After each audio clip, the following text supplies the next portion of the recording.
Imagine this. You're doing laundry on a random Tuesday night. Nothing dramatic.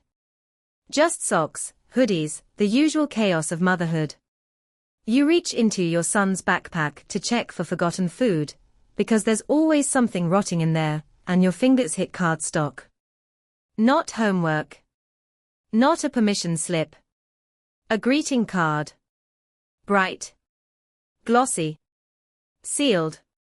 You open it without thinking. And inside, in big cheerful letters, it says, "Congratulations, Dad." Now pause right there.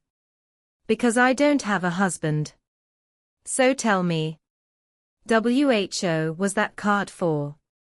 It started as one of those moments no one ever remembers, the kind of ordinary routine that barely registers as part of your day.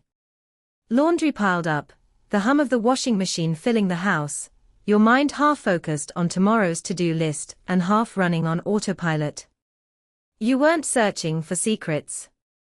You weren't suspicious. You were just being a mother doing what mothers do, checking pockets, because kids forget everything, because melted candy and old receipts have taught you that backpacks hide disasters. The act itself was muscle memory, unremarkable, safe.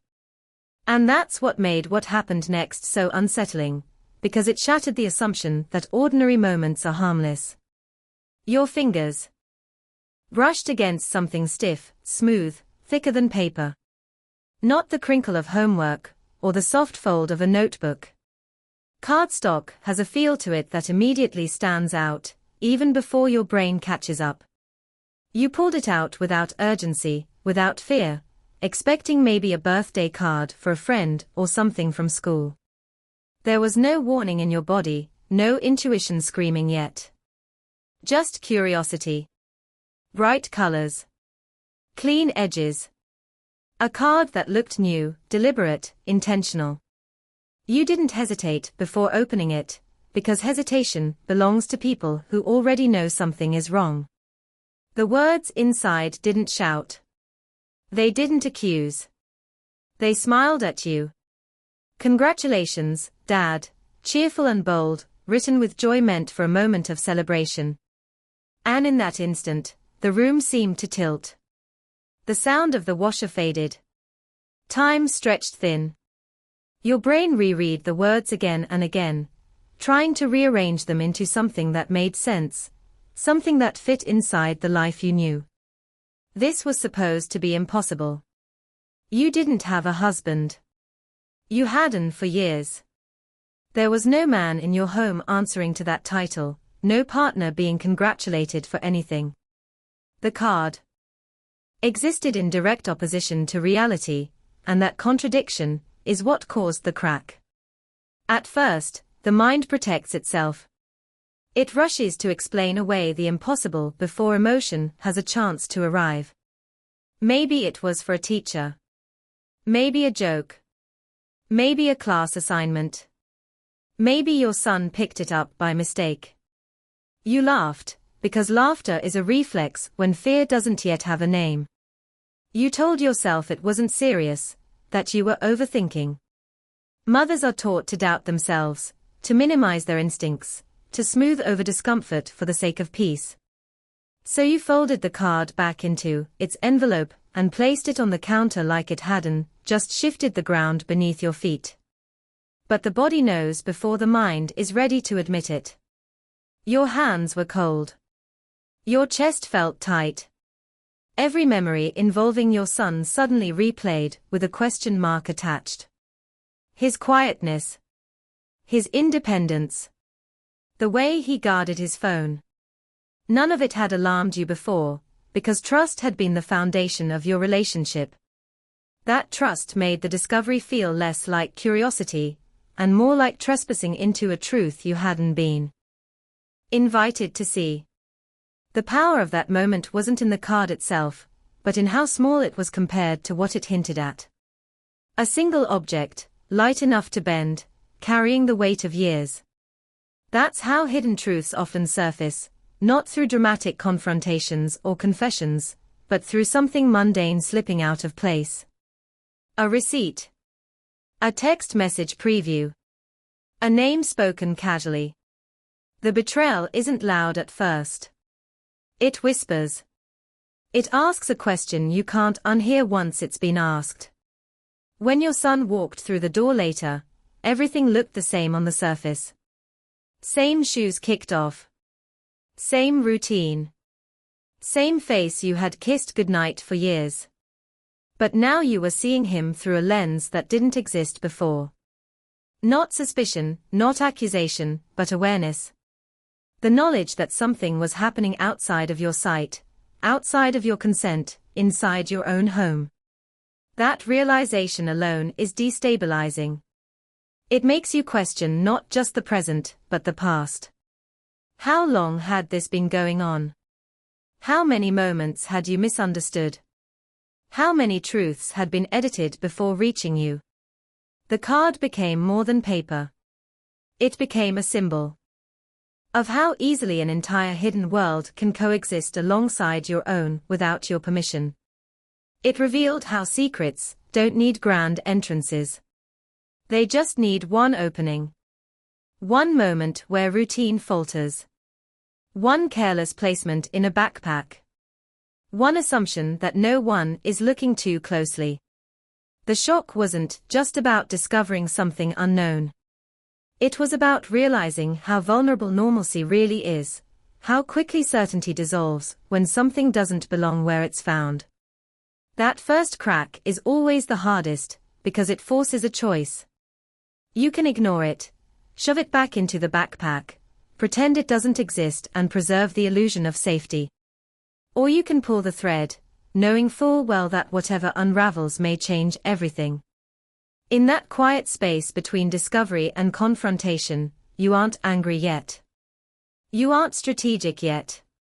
You are standing on the edge of truth, holding proof that your life is not exactly what you believed, aware that once you step forward, there is no returning to the comfort of not knowing the truth didn't come crashing down all at once.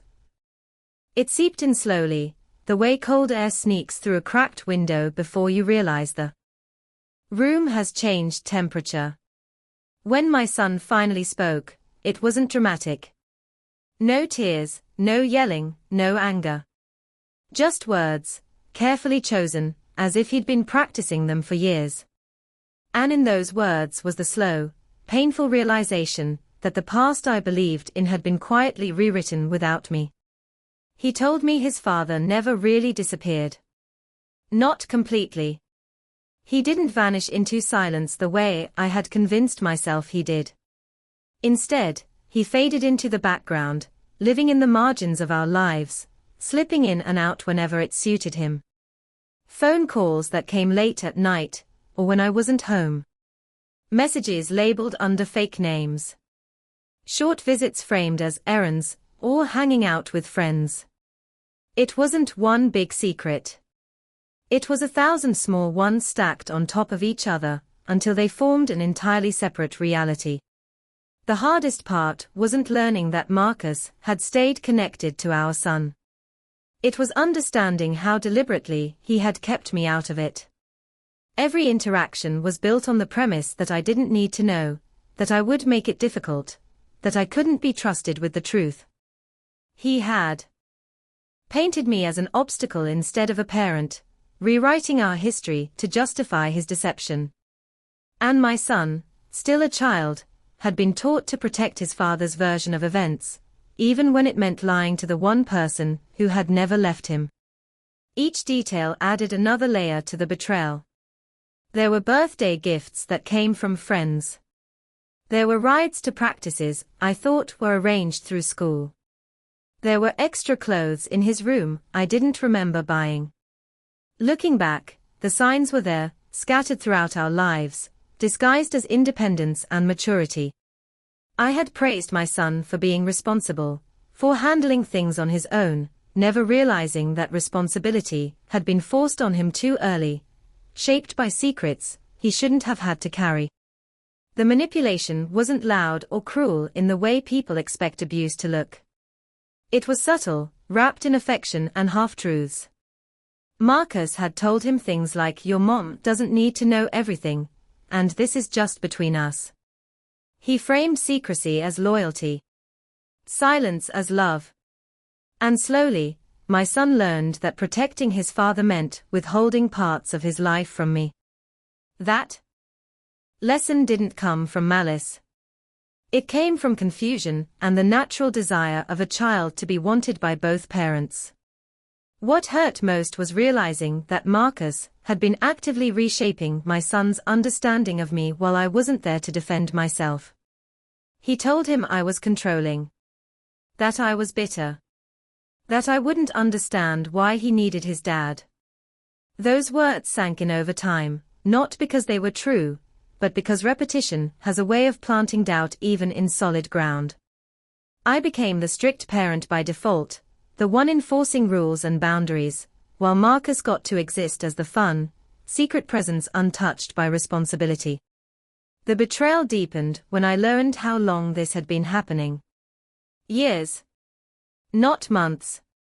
Not a phase. Years of carefully maintained lies that allowed Marcus to enjoy the benefits of fatherhood without any of the accountability. He didn't pay child support consistently. He didn't attend parent-teacher meetings. He didn't show up when things were hard. He appeared when it was convenient, when he could play hero, when he could reinforce the idea that he was the one being kept away rather than the one choosing distance. My son admitted that sometimes he felt like he was living two different lives. One where he was my child, following rules, doing chores, being the good kid I raised. And another where he was someone else entirely, someone who had access to a world I wasn't allowed to see. That kind of split doesn't come without consequences. It teaches a child to compartmentalize their emotions, to decide which truths belong where, to measure love by how well they can keep secrets. As the story unfolded, I realized that this wasn't just about Marcus lying to me. It was about him using my absence from the truth as a tool. By keeping me in the dark, he stayed in control. He decided when he would appear and how he would be remembered. And my son, caught in the middle, had been carrying the emotional weight of an adult's choices far longer than I had known. What made it all heavier was the understanding that Marcus had watched me struggle and said nothing. He had seen me work extra hours, stress over bills, stretch myself thin to provide stability, all while presenting himself to our son as someone who would have helped if he could. That lie cut deeper than any insult ever could. It revealed a level of selfishness that went beyond abandonment and into calculated indifference. The betrayal wasn't just one act. It was cumulative. A pattern of decisions made over years, each one reinforcing the last, until the truth had become so tangled that unraveling it felt like pulling at a knot that might never fully loosen. And in the middle of all of it was a child who had been asked to protect an adult's ego at the expense of honesty, trust, and emotional safety. By the time my son finished talking, there was no dramatic conclusion, no explosive reaction. Just the quiet understanding that the life I thought I was living had been sharing space with another one all along. A hidden narrative running parallel to mine, intersecting in small, almost invisible ways. And once that realization settled in, there was no going back to innocence, no returning to the belief that what I didn't see couldn't hurt me. Shock doesn't always look the way people expect it to. There was no screaming, no collapse to the floor, no dramatic confrontation where everything spills out at once. Instead, something quieter took over, something almost unsettling in its calm. After my son finished talking, after the last truth settled between us, there was a moment where I felt strangely still, like the emotional part of me had stepped aside and handed control to something colder, sharper, more deliberate. The pain was there, yes, but it had nowhere to go yet, so it transformed into focus. I noticed how carefully I chose my next words, how steady my voice sounded even to my own ears. I told my son to go to his room, not as a punishment, not in anger, but because I needed space to think. I kissed his forehead like I always did, and that small familiar gesture felt almost surreal, like muscle memory operating independently of my heart. He looked at me with uncertainty, maybe fear, maybe relief, as if he didn't know whether he was about to be punished or forgiven. I didn't explain myself. I didn't need to. Something had shifted, an instinct told me not to rush it. Once he was gone, I moved through the house the way I always had. I finished dinner. I washed dishes. I wiped down counters. Anyone watching from the outside would have seen nothing unusual, just a woman continuing her evening routine. But internally, everything had changed. My thoughts were no longer spinning in confusion. They were lining up, organizing themselves, connecting dots that had never quite made sense before. I wasn't replaying the betrayal on a loop. I was mapping it. That was the moment I realized I wasn't going to react the way Marcus might expect. He would be waiting for anger, for confrontation, for emotional chaos he could either deflect or manipulate. I had given him those reactions years ago, back when our relationship first fell apart. I knew where that road led, and I knew it led nowhere productive. This time, I wasn't interested in being heard. I was interested in being effective. There is a specific kind of clarity that comes when you stop asking why someone did something and start accepting that they did. Once I let go of the need for explanations, the emotional fog began to lift. I stopped framing Marcus as a mystery and started seeing him as a pattern. Patterns are easier to deal with. They can be tracked, anticipated, used. And that realization gave me a strange sense of control I hadn't felt in years. I thought about every time I had doubted myself. Every moment I had dismissed a gut feeling because it seemed easier to assume I was overreacting. I saw how that doubt had been quietly encouraged, reinforced by years of being told I was too sensitive, too strict, too emotional. That awareness didn't make me angry. It made me resolute. I wasn't going to hand over my reactions anymore. I was going to choose them. As the night went on, I found myself doing things that felt almost mechanical, but were driven by intention. I pulled out old boxes, not in a frantic search, but methodically. I went through emails, paperwork, court documents, anything that tied back to the early days after the separation. Not everything was immediately useful, but each piece added context. It was like assembling a timeline, not just of events, but of behavior. I wasn't reliving the past. I was studying it.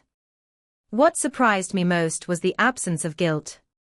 I didn't blame myself for not seeing this sooner. I didn't spiral into what ifs, or self-recrimination.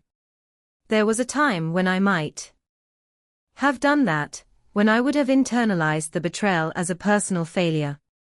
But that night, something inside me refused to carry responsibility that didn't belong to me. I had shown up. I had been present. I had acted in good faith. The deception wasn't a reflection of my weakness. It was evidence of someone else's choices. That emotional shift was subtle but profound. It was the difference between feeling victimized and feeling activated. I wasn't numb. I was contained. I allowed myself to acknowledge the hurt without letting it dictate my actions. Pain became information rather than a directive. And once I understood that, I knew I could move forward without losing myself in the process. By the time I went to bed, there was no dramatic resolution. No final decision had been made yet. But the direction was clear. I wasn't going to explode. I wasn't going to beg for honesty or closure. I was going to be quiet, observant, and intentional. I was going to let Marcus underestimate me the way he always had, because that underestimation was about to become my greatest advantage. Revenge didn't arrive in a rush of emotion or dramatic confrontation. It arrived quietly, disguised as patience. Once I decided that reacting wasn't going to serve me, everything slowed down in a way that felt intentional. I stopped speaking from my feelings and started speaking from facts. I didn't announce what I knew. I didn't threaten. I didn't warn anyone of what was coming. I let the truth sit exactly where it was while I built something solid around it. The first thing I did was learn. No guess. Not assume. Learn. I started reading custody agreements with fresh eyes, not as a tired mother who just wanted peace, but as someone finally ready to enforce boundaries that had been crossed for years. I spoke to a lawyer, then another, then someone who specialized specifically in parental alienation. I asked questions I didn't even know existed before. Every answer sharpened the picture, and every detail confirmed that what Marcus had done wasn't just morally wrong, it was legally reckless. I gathered evidence the same way I lived my life during that period, quietly and thoroughly. Text messages my son still had. Call logs. Old emails that suddenly made sense in hindsight. Dates lined up in ways they never had before. Missed payments that were brushed off as misunderstandings turned into patterns. Every piece on its own looked small, almost dismissible. Together, they told a story Marcus never thought anyone would read in full. When I finally reached out to him, it wasn't with anger. It was with politeness. Calm, controlled, almost disarming. I told him I knew. I didn't say how much or from where. I let that uncertainty do its work. He agreed to meet, probably assuming he could charm his way through another uncomfortable conversation the way he always had. He didn't realize that charm only works when someone still believes you. Sitting across from him, I let him talk. That was the hardest part, not interrupting, not correcting, not reacting. He spoke freely, filling the silence with explanations and justifications he thought sounded reasonable. He contradicted himself more than once. He minimized. He reframed. And all the while, he revealed exactly how little he respected the truth. He didn't know I was recording. He didn't know every word was becoming evidence. He thought he was in control because I stayed calm. That meeting wasn't about closure. It was confirmation. It told me everything I needed to know about how far he would go to protect his image, and how easily he underestimated the consequences of his actions.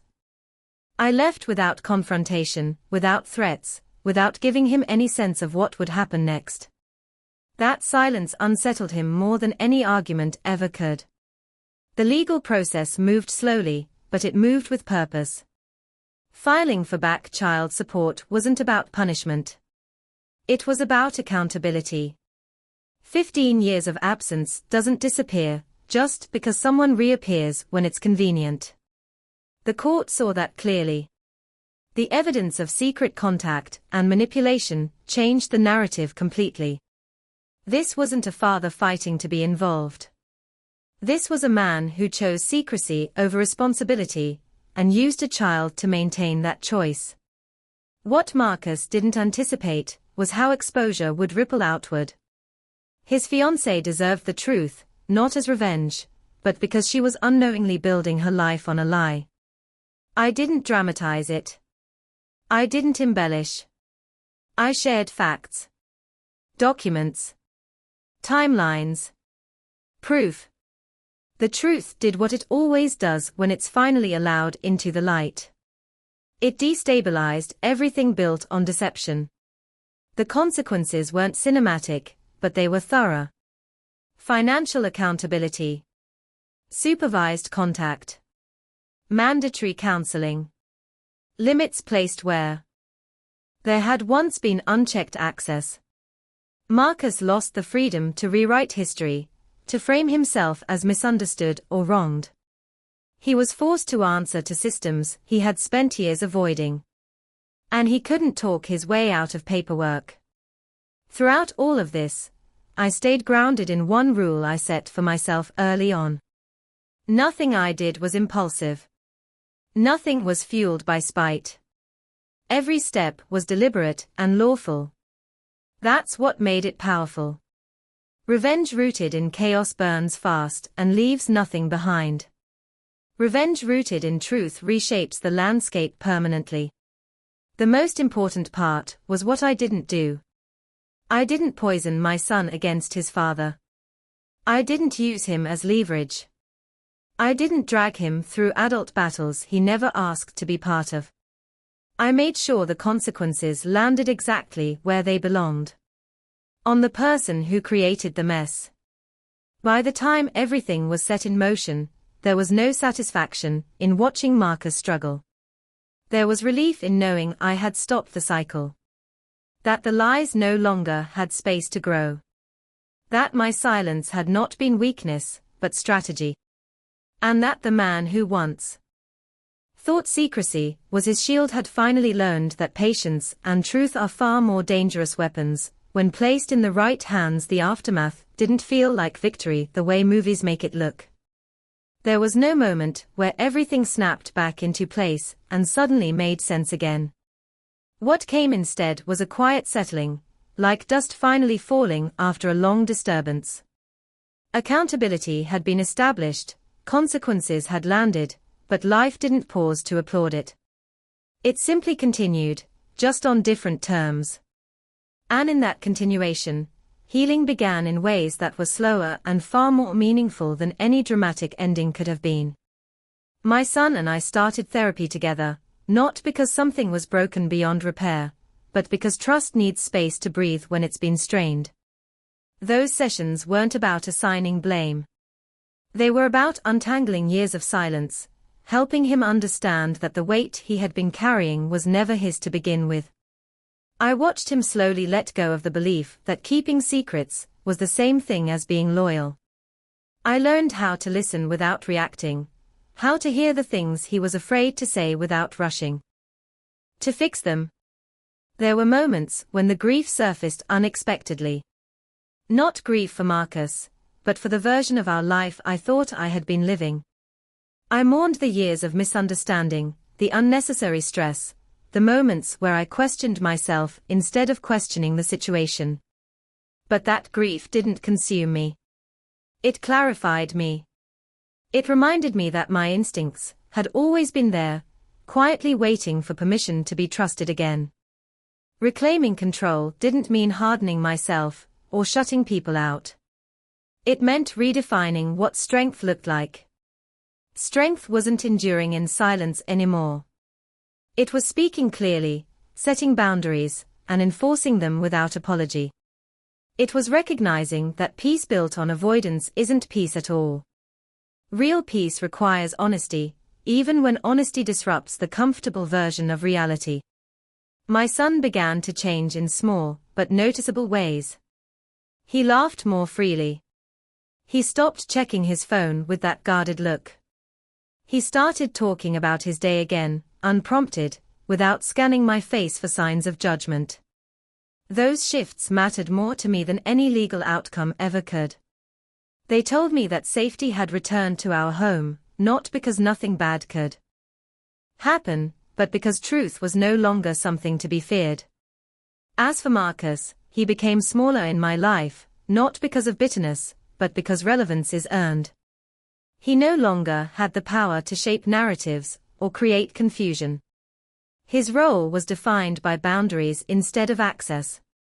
And in that definition, I found unexpected freedom. I didn't need closure from him. The closure came from knowing that his choices no longer dictated my emotional landscape. What surprised me most was how much lighter everything felt once I stopped carrying what wasn't mine. The anger I thought would linger faded naturally when it had nothing left to protect. I wasn't holding on to revenge anymore, because revenge had already done its job. It had restored balance. It had redirected responsibility. It had drawn clear lines where there had once been blurred edges. The experience changed how I moved through the world. I became more attentive to quiet discomforts, instead of brushing them aside. I trusted pauses. I asked questions sooner. I stopped explaining myself to people committed to misunderstanding me. That shift rippled outward, influencing friendships, work, even the way I spoke to myself. I wasn't reacting to life anymore. I was participating in it with intention. There was a moment one evening, months later, when my son and I were sitting on the couch, the house calm, the air easy. He leaned his head on my shoulder without thinking, the way he used to when he was younger. That simple gesture told me more than any apology ever could. It told me we were okay. Not perfect. Not untouched. But honest and whole. Reclaiming my family didn't mean erasing the past. It meant integrating it without letting it define us. The story didn't end with triumph or defeat. It ended with clarity. With a deeper understanding of love that isn't conditional on silence. With the knowledge that asking hard questions isn't an act of destruction, but an act of care. And if there's anything I carried forward from all of this, it's the certainty that truth, once faced, has a way of returning power to the people who were denied it. Not loudly. Not all at once. But steadily, until standing in your own life again feels natural, like coming home after a long time away.